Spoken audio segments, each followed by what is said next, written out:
World cup 2023 में भारतीय team का विजयी अभियान जारी है। कल इंग्लैंड को उन्होंने 100 रनों के विशालकाय अंतर से मात दे दिया है और लखनऊ के पिच पर ये शानदार जीत दर्ज करके भारतीय टीम ने दिखाया है कि वो हर परिस्थितियों के लिए तैयार है। चाहे आप उनसे पहले बल्लेबाजी करा लीजिए या फिर रन चेज करा लीजिए या फिर ऐसी पिच दे दीजिए जहां बल्लेबाजों का खेल पाना मुश्किल हो, गेंदबाजों का जहां पर डोमिनेंस हो, वहां पर भी उनकी टीम तैयार है। यानी भारतीय टीम का बैटिंग डिपार्टमेंट, गेंदबाजी डिपार्टमेंट, फील्डिंग डिपार्टमेंट सब कुछ चुस्त और तंदुरुस्त है। और सबसे खास बात कि भारतीय टीम के साथ इस समय भाग्य भी उनके साथ है, क्योंकि हार्दिक पांड्या को 2 मैच पहले चोट लगी, जिसके बाद भारतीय टीम के समीकरण में बदलाव आया। ऐसा लगा कि भारतीय टीम जब प्लान बी पर शिफ्ट होगी तो शायद उसको हार का सामना करना पड़ जाएगा, शायद भारतीय टीम कमजोर हो जाएगी, क्योंकि उनका जो बल्लेबाजी डिपार्टमेंट है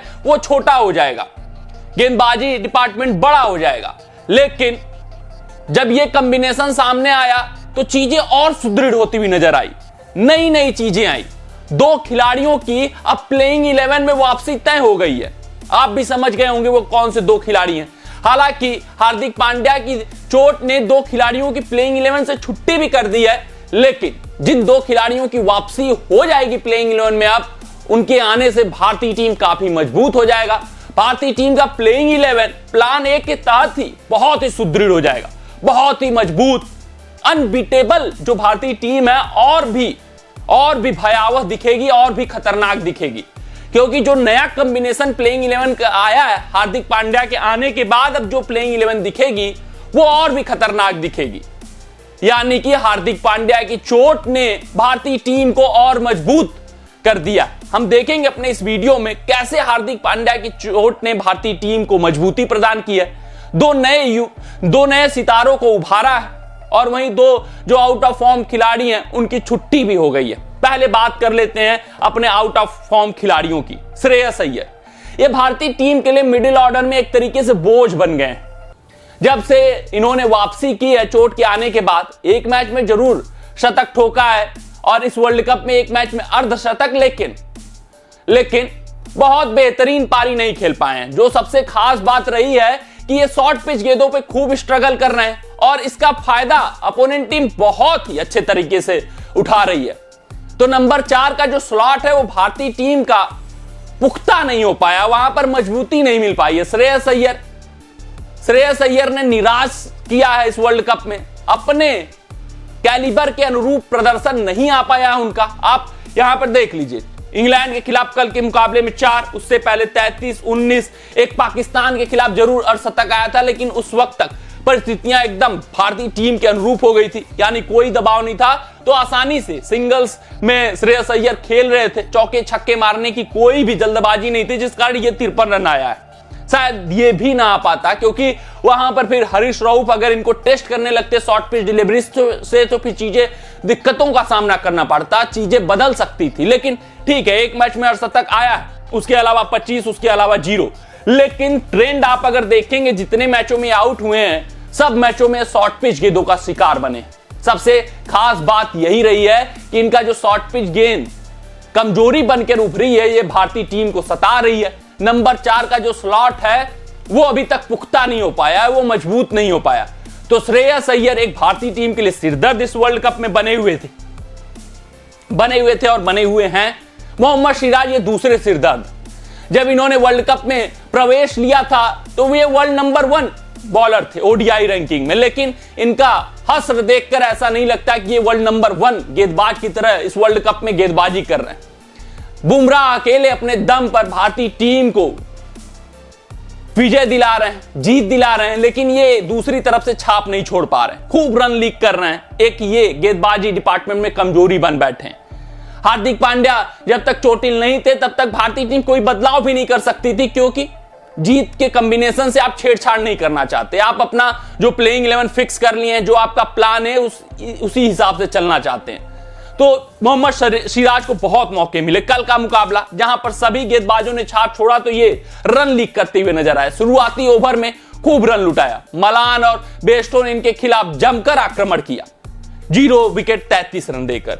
उसके पहले न्यूजीलैंड खिलाफ 1 विकेट 45 रन देकर। बांग्लादेश और पाकिस्तान खिलाफ जरूर अच्छी गेंदबाजी की, 2-2 विकेट रहे, लेकिन बांग्लादेश के खिलाफ भी एक्सपेंसिव साबित हुए, रन लीक किया। उसके बाद आप देखेंगे अफगानिस्तान के खिलाफ 76 रन लुटा दिए, 0 विकेट, और ऑस्ट्रेलिया के खिलाफ 26 रन 1 विकेट। और इन मैचों में अगर आप ट्रेंड देखेंगे तो अगर किसी का भी ओवर रोहित शर्मा काटते हुए नजर आए हैं तो वो मोहम्मद सिराज, यानी रोहित शर्मा का ट्रस्ट भी अब सिराज के ऊपर नहीं रह गया है। लेकिन हार्दिक पांड्या की चोट ने खुशियों की सौगात दे दी है, क्योंकि ये जो सिरदर्द हैं वो बने रहते। अगर हार्दिक पांड्या को चोट नहीं लगती तो सिराज ही प्लेइंग 11 में रहते, श्रेयस अय्यर ही प्लेइंग 11 में रहते, लेकिन हार्दिक पांड्या की चोट ने 2 नए विकल्प तैयार कर दिए। ऐसे विकल्प अब रोहित शर्मा उतनी सोच में नहीं जाएंगे इन दोनों खिलाड़ियों को बाहर करने के लिए। अगर हार्दिक पांड्या चोटिल न होते तो फिर अपने प्लान ए से वो छेड़छाड़ नहीं करते, अपने विनिंग कॉम्बिनेशन से वो छेड़छाड़ नहीं करते, तो ये 2 कमजोरियां बनी रहती जो कि महत्वपूर्ण मुकाबलों पर भारतीय टीम के लिए घातक, महत्वपूर्ण मुकाबलों में भारतीय टीम के लिए घातक साबित हो सकती थी। लेकिन अब हार्दिक पांड्या की चोट आई, उसके बाद जो ये 2 कमियां थी उनका निवारण भी कप्तान रोहित शर्मा को मिल गया है। यानी कि किस्मत भी भारतीय टीम के साथ है और वर्ल्ड कप अपना है। अब बात कर लेते हैं कैसा निवारण यह है कि श्रेयस अय्यर नंबर 4 पे खेल रहे हैं, जिस कारण KL Rahul number 5, KL Rahul बहुत ही बेहतरीन मिडिल ओवर्स पे खेल रहे हैं, लेकिन श्रेयस अय्यर के नंबर 4 पे खेलने के कारण राहुल को उतनी बल्लेबाजी नहीं मिल पा रही है। एक तो यह समस्या बना हुआ था। ऊपर से अगर हम सिराज की बात करें तो वो रन लीक करते हुए नजर आ रहे थे, गेंदबाजी डिपार्टमेंट में विकेट नहीं ले पा रहे थे, वो समस्या बनी हुई थी। लेकिन अब अगर आप पिछले 2 मैचों का प्रदर्शन देखें भारतीय टीम का, तो वहां पे सिराज का विकल्प मिल गया। विकल्प के तौर पे कौन आ गए? मोहम्मद शमी। ये तो तय है कि मोहम्मद शमी अब प्लेइंग 11 से हटने वाले नहीं है। उनको मौका मिला और दोनों हाथों से उन्होंने लपक लिया। 2 मुकाबले खेले, 2 में 9 विकेट अपने नाम कर लिया है। जितना मोहम्मद सिराज अभी तक 6 मुकाबले खेलकर विकेट नहीं ले पाए हैं, वो सिर्फ और सिर्फ 2 मुकाबले में मोहम्मद शमी ने लिया। और 2 के दोनों मुकाबलों में अगर जीत का कोई कह सकते हैं कि जो जिसने भारतीय टीम को जिताया, जो जीत का शहंशाह था, वो भारतीय टीम के गेंदबाज मोहम्मद शमी थे। बहुत ही बेहतरीन गेंदबाजी, बहुत ही उम्दा गेंदबाजी, और जिस लय में वो गेंदबाजी कर रहे हैं उनको तो कभी कोई भी कप्तान अपने टीम के प्लेइंग 11 से अब हटाने की हिमाकत नहीं करेगा। तो ये तो तय हो गया कि मोहम्मद शमी ने धाक जमा ली है। और अब अगर हार्दिक पांड्या आएंगे तो किसकी छुट्टी होने वाली है? अब सिराज की प्लेइंग 11 से छुट्टी हो जाएगी, इसमें तो कोई 2 राय ही नहीं है। जी हां, सिराज अब प्लेइंग 11 से बाहर होने वाले हैं अगर हार्दिक पांड्या आया और भारतीय टीम अपने प्लान ए पर स्टिक कर गई तो एक गेंदबाज की छुट्टी हो गई। अब बात कर लेते हैं दूसरे विकल्प की, वो है श्रेयस अय्यर की जगह सूर्य कुमार यादव। ये विकल्प बेस्ट क्यों है ये आपको समझाते हैं। समझना यह है कि अगर श्रेयस अय्यर बाहर जाते हैं तो केएल राहुल नंबर 4 पे खेलेंगे। सबसे बड़ी बात कि जो भारतीय टीम का इनफॉर्म बैटर है उसको मैक्सिमम गेंदें खेलने को मिलेंगी। उसके बाद नंबर 5 पे अगर हार्दिक पांड्या फिट हो जाते हैं तो हार्दिक पांड्या मतलब इनको भी ज्यादा गेंदें खेलने को मिलेंगी, क्योंकि पांड्या भी अच्छी बल्लेबाजी कर लेते हैं। फिर उसके बाद जो सबसे खास बात है कि अपना मैच विनर बल्लेबाज सूर्य कुमार यादव, जो एक्स फैक्टर साबित हो सकते हैं, जो इंपैक्ट डाल सकते हैं, जो आखिरी के 10 ओवरों में बड़ा कारनामा कर सकते हैं और आपको एज दिला सकते हैं। 20 से 30 रन सूर्य कुमार के यादव के रहने से टीम में एक्स्ट्रा बन सकते हैं। तो ये जो प्लेइंग 11 बनेगा, प्लेइंग कॉम्बिनेशन बनेगा हार्दिक पांड्या के वापसी के बाद, ये बहुत ही खतरनाक कॉम्बिनेशन है। ये अभी जो भारतीय टीम ने शुरुआत के 4 मैचों में प्लेइंग 11 खिलाया था उससे कहीं तगड़ी भारतीय टीम है।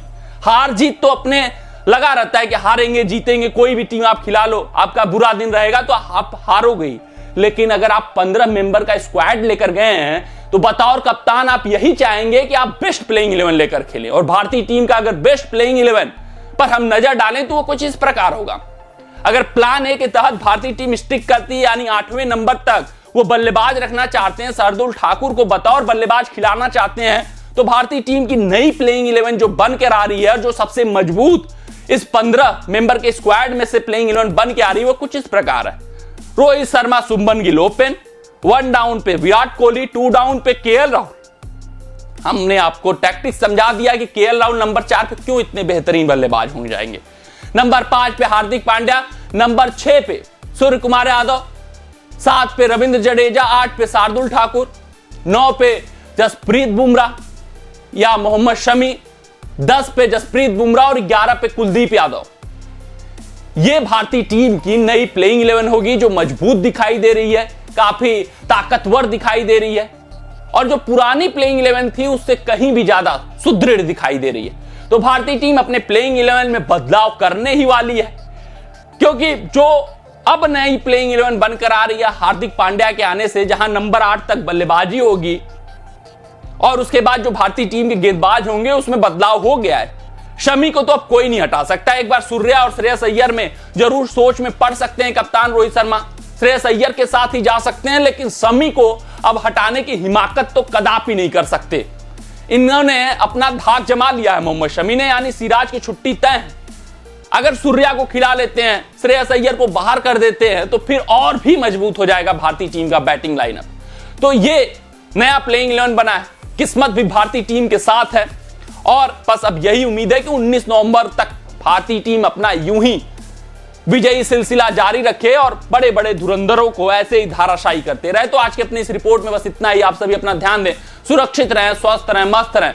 जय हिंद, जय भारत। अगर ये वीडियो आपको पसंद आया हो तो इसे लाइक और शेयर करें और क्रिकेट से जुड़ी अन्य जानकारियों के लिए हमारे चैनल को सब्सक्राइब करना ना भूलें।